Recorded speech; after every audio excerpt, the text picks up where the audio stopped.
Hi, I'm Nicole Mahoney with Break the Ice Media, and welcome to part 2 of our 5-part planning series on writing your 2019 marketing plan. Yesterday, I talked about the importance of planning and asked you to think about 3 to 5 SMART goals that you have for the upcoming year, because we need to see it in order to achieve it. And today, we're going to take a step back from thinking about next year and focus on the insights and the things that we already know. In a marketing plan, we call this the situational analysis. So start to think about everything you know about your brand. What are the key attributes that you have to offer? What types of visitors do you attract? What is the brand experience? Who is your competition? What are the trends in the industry? Collect as much data and research as you can as you try to answer these questions. If you have conducted research recently, review that, take a look at that. You also should look for some free resources of information. Some of our favorites include the U.S. Travel Association.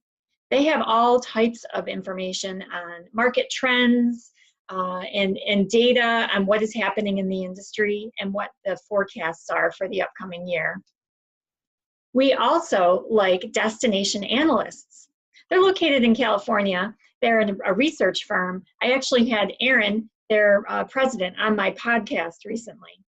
What I love about them is they do several studies that are available and free to anyone who wants to access them. The State of the American Traveler is a particular favorite of mine, and they have 4 different editions. One in particular are market segments, where they really talk about the different types of travelers that are out there, and that'll really give you some insight into the types of travelers you might want to be targeting.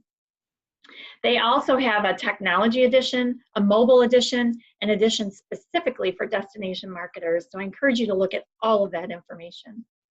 Destination Analyst also has one called the State of the International Traveler.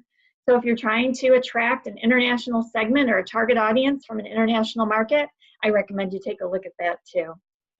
Another favorite of ours is looking at your regional and state tourism offices. They have all kinds of research available for you to access. In New York State, for example, you can actually also look at campground owners of New York State, who recently did a visitor study, as well as the Erie Canal that has put out a visitor profile study. And then you can look at trade associations like the Family Travel Association. They have a fantastic research paper all about the family travel market. It's current data, it's their 2018 study, and it's free on their website. So just do a little searching around on the internet, and I'm sure you will find a lot of data. So much so that you might start to feel a little overwhelmed. When we approach research, we collect everything that we can find into a folder. And as we comb through it, we look for common themes or high-level findings that relate to the plans that we're putting together or the audiences we're trying to attract. It is possible that when you're doing this to really get lost in the data. So I like to keep in mind, as Neil Armstrong has said, research is creating new knowledge. If you approach looking at research as trying to gain new knowledge that's going to help inform your plan, you'll have a much more successful time at getting through all of it and really finding those golden nuggets that are going to help you. At this point, it might be helpful to sketch out what you know. We like to bucket these under your customer, your brand, your competition, and the industry or the market.